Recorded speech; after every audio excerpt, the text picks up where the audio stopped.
Okay, so my beautiful, wonderful, fantastic husband told me about this YouTuber that he follows for video games that does, at the end of the year, a worst, best, blandest list for video games. And I thought it'd be fun to do something similar for movies. So we're going to start with the worst movies of 2023. We got some amazing movies. In fact, we got so many amazing movies last year. But because of that, there were bound to be a few bombs. Some bombed harder than others, but altogether, these are what I would consider the worst movies of the year. Unforgivably bad. No redeeming qualities. And this list also has kind of a wide range of scores, because if you follow me at all, you know that I rank movies out of 10 based on casting and filmography and storytelling structure and pacing and the actual story and the way it's executed and all of those things. So we're going to be going from least offensive to most upsettingly bad. We're starting with Renfield. So look, I guess my biggest problem with this movie was that it had so much potential to be the perfect campy vampire movie, and instead it tried so hard to be earnest and serious, and that wasn't necessary. Nicolas Cage as Dracula, perfect casting. That was the role he was meant to play. The support group angle, awesome. In fact, support group versus drug dealers would have been fucking hilarious. Would have been amazing. So good. But we brought in cops for some reason, and our main cop had a dead dad, and we were sad about that for some reason, and the cop was Awkwafina. That was a bad casting choice. So there was all of this, we are trying to be serious and heavy, and this is a dark tone movie, but also there's a support group for being in toxic relationships, and Renfield is in there because of his relationship with his boss Dracula, and the two did not meld well. The first thing Patrick and I always say when we walk out of the movies, whether it be good or bad, is normally the good is the movie was exactly what it said it was going to be. The movie was exactly what it was supposed to be. Know your genre and stay in it. Because unless you're the Princess Bride, you're not going to do multiple genres successfully.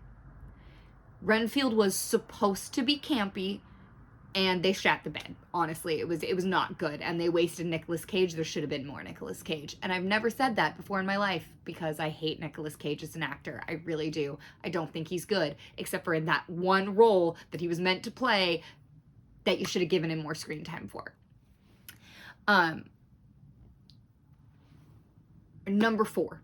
If we're going back to front of the least bad movies to the most bad of the worst list, Wish is possibly the worst Disney movie of all time. And that includes straight to DVD sequels. I would rather watch Little Mermaid 2, Lady and the Tramp 2, Hunchback of Notre Dame 2 over and over and over again before I ever see Wish again. There was not a single good song. There was a good part of a song, but everything felt very disjointed. All the music felt like it was an afterthought to the story. The story was completed, and then the writers were like, oh shit, this is supposed to be a musical, but we're over budget because the animation's done. And so they fed Lin-Manuel Miranda through a fucking AI and then just slapped the music on wherever they fucking wanted to, and it made no sense to the story. This is also extra disappointing because Ariana DeBose and Chris Pine were incredible fucking casting choices. Those are two of the best voices you could have fucking picked, and they were just completely wasted on bad songs. It was a 2-hour waste of my life, and I have never been so disappointed by Disney. As a Disney adult, it was very upsetting. Moving on to one of the worst romantic comedies, not of the year, but that I have ever seen. Love Again was irredeemably bad. It felt like it was a parody of romantic comedies, but not a smart one. Trying to use all of the tropes, but definitely did not execute them well at all. It was genuinely painful to watch. I didn't even finish it. It was poorly structured. There was nothing actually funny in the romantic comedy. There was absolutely no chemistry between the romantic leads whatsoever. It was a movie. It was a movie, and it exists. What are we on? What did I do? 5, 4, 3, 2. I'm lying. 2. was a sequel. So The Meg 2 was so wildly disappointing to me. And now look, I was not expecting anything spectacular or brilliant from The Meg 2 or anything with Jason Statham in it, but I like monster movies. I like bad monster movies. But the point of monster movies is to go see the monster tear some shit up.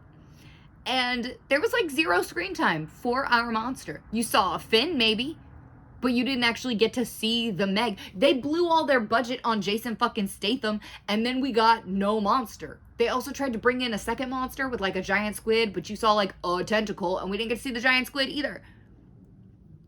The fuck? Why do you think I came here? You think I came here to the Meg 2 to watch you try to have a plot? No. Don't try to have an actual story in a monster movie. Just give me the fucking monsters. And they didn't, and it was stupid. Okay, in very last, depressingly dead last place, Infinity Pool. I'm so sorry. Mia Goth was amazing. Mia Goth is amazing. But this movie was pointless and weird and a waste of all time and resources. The film had no story. There was no real plot. It just kind of wandered aimlessly through the weird. I don't need every movie to have a point or to be saying something. Like I said, I like bad movies. However, there was no structure. There was no purpose. The movie was incoherent and messy and terrible, and I really wish I didn't waste my time. I didn't finish this one either. It was very bad. There weren't necessarily as many bad movies as there were good movies this year, but the ones that were bad were really, really, really bad. Now, it's only logical that there's going to be some terrible movies this year because we got granted so many incredible ones. But I still wasted approximately 10 hours of my life in watching and reviews that I will never get back for truly bad movies. Don't go see these.